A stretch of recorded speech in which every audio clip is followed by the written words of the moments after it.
O ser humano, a gente... Mas é engraçado, porque até isso a filosofia faz, né? A filosofia te dá as 3 verdades universais: o bom, o belo e o verdadeiro. Essas 3 verdades universais, elas existem sim um conceito. Por exemplo, o que é bom? Bom é aquilo que prestigia o bem-estar de todos envolvidos na situação. Esse é o bom. Bom, um psicopata diria algo diferente. Tá vendo que isso, o que ele chama de bom não é bom? É um bom dele? É aquela história da piada. A piada é boa quando todo mundo ri. Quando alguém está sendo ofendido, já deixou de ser piada. Então, o bom, ele passa pela mesma perspectiva. O belo. A filosofia vai dizer que belo é aquilo que tem harmonia. O belo é o harmonioso. Aristóteles vai dizer isso. Tá. Quase a harmonia divina. Tanto que quando alguém é bonito, você fala, nossa, fulano é uma deusa. O belo é aquilo que tem uma harmonia que aponta para o divino. Quando você pega a natureza é extremamente harmônica. Você olha uma montanha, você olha um mar, você olha extremamente harmônica. Então, o belo é aquilo que traz harmonia. Tanto que as estátuas gregas, consideradas as mais belas da humanidade, elas tinham padrões estéticos harmônicos, 100% harmônicos. Então, até isso, a filosofia, ela foge da subjetividade. Todo mundo acha que filósofo é nego viajadão. Pelo contrário, filosofia, ela te dá muitas firmeza de entendimento e ela te leva para fora da subjetividade.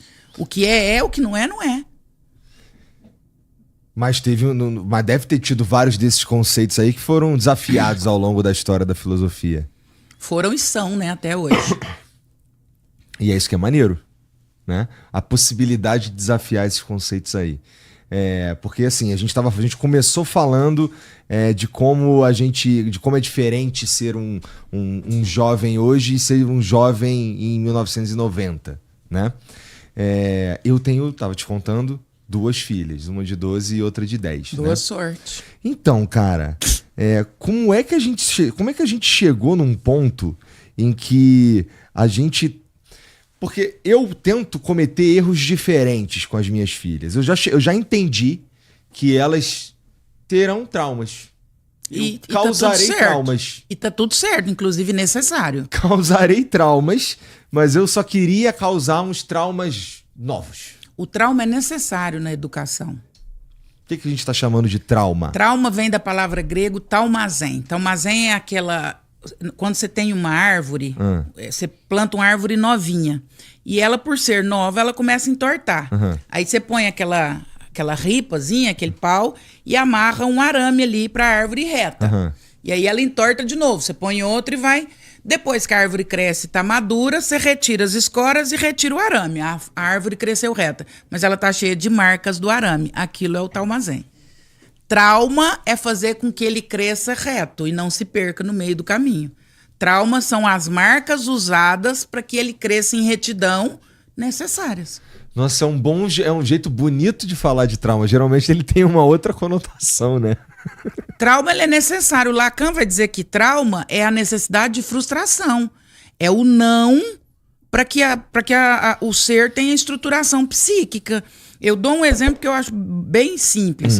O Rio Amazonas, ele tem um potencial hídrico gigantesco. Tem inúmeras usinas hidrelétricas no leito dele. Ele faz energia elétrica e gera energia elétrica na cidade do tamanho de São Paulo.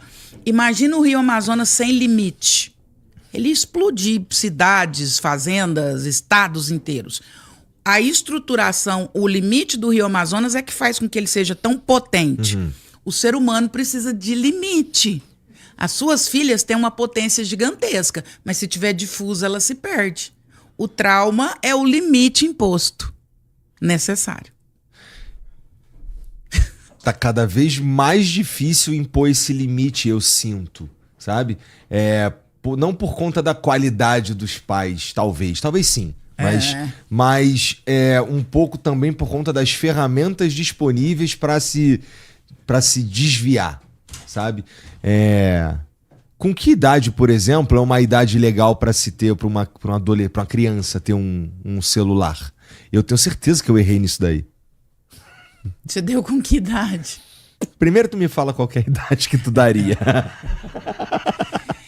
quando ele necessitar. Por exemplo, minha filha, com 8 anos, falou que queria um celular. Falei, pra quê? Pra eu falar com você quando você não estiver perto. Falei, mas a gente só fica perto. Hein? Eu te levo pra escola. Na escola, você só fica com as professoras. Você não precisa de celular. Eu te busco da escola, depois você tá em casa. Você vai me ligar do quarto. Você só precisa de celular quando você literalmente se afastar de mim. Então, assim, menos que 12, eu acho uma insanidade. Então, errei, com certeza. Viu? Não falei que tinha errado? Menos que 12. Pois é, mas que tu diria que o principal risco do celular para uma criança tá ali nas ameaças que a internet representam ou na forma como ela se desenvolveria ao redor da tecnologia? Porque tá com um celular, usar um aparelho como um celular, ele traz alguns, entre aspas, vícios, né? De como você realmente enxerga o mundo, né? Uma outra transformação gigante que alcançará os nossos jovens é a inteligência artificial, né? Então até o jeito de estudar será impactado por isso daí, eu imagino, né? Já está sendo, né? Já está sendo, né? Então, hoje, essa ferramenta, qual que é, na tua opinião, por que aos 12 anos? Qual o dano que a gente está tentando evitar aqui? Ou qual o maior dano que a gente está tentando evitar aqui? E aí muito... a gente não precisa radicalizar. Como eu disse, o que é bom para você não é bom para mim e vice-versa. Cada um sabe o que é melhor para si. Nós temos duas perspectivas. Primeira perspectiva da neurociências. Esse cérebro, com esse excesso de imagens, luzes e uma série de coisas, ele já é um cérebro hiperestimulado. A própria rede social e a própria internet, ela é criada já para esse hiperestímulo, esse excesso de dopamina, esse passando de feed. Isso tudo já ferra por si só o cérebro da criança. Ela já tem dificuldade de prestar atenção na aula. Imagina uma professora ali 20 minutos falando sobre qualquer coisa. Você tem estímulo visual de cores, de música, dentro desse celular, que é uma coisa doida. Aquilo lá ficou chatíssimo. O cérebro vai ficando inapetente para condições humanas de relacionamento. Isso segundo a perspectiva da neurociências, que é só um ainda, hein? Tá. Nós vamos inabilitando as capacidades fisiológicas do cérebro de convivências naturais. E isso faz sentido em todos os aspectos. Por exemplo, por que a criança precisa brincar, subir em árvore e tal? Porque ela está em fase de crescimento, as fibras musculares, especialmente das pernas, precisam estar mais longas e esse alongamento vai ajudar nisso tudo. Então, tudo na natureza tem um sentido. Não à toa biológico, a ciência da vida, que aponta para a vida. Criança não foi feita para ficar horas tendo estímulo visual, de luz e de música e de não sei o quê. O cérebro dela vai perder aí, com certeza, em alguma perspectiva. Vai ter atrofia de algumas funções, hiperestímulo de outras. Um fenômeno que a gente vê chegar no consultório, criança ansiosa. Isso é um fenômeno. Criança, que idade? 5, 6, 4, 3. Tem criança de 3 anos que tem crise de ansiedade. Eu já atendi criança de 4 anos que roía a unha e depois a pele ao redor do dedo. Isso é sintoma de ansiedade? Isso aqui, coisa horrível. É isso. Entendi. Criança mesmo. Há 10 anos atrás, você tinha muito pontual. Quando você pegava uma criança ansiosa, podia pesquisar alguma coisa na família, alguma situação. Era muito pontual. É muito impróprio da infância. A depressão e a ansiedade são muito impróprios da infância. Criança, em geral, não adoece disso. A não ser que tenha alguma questão envolvida.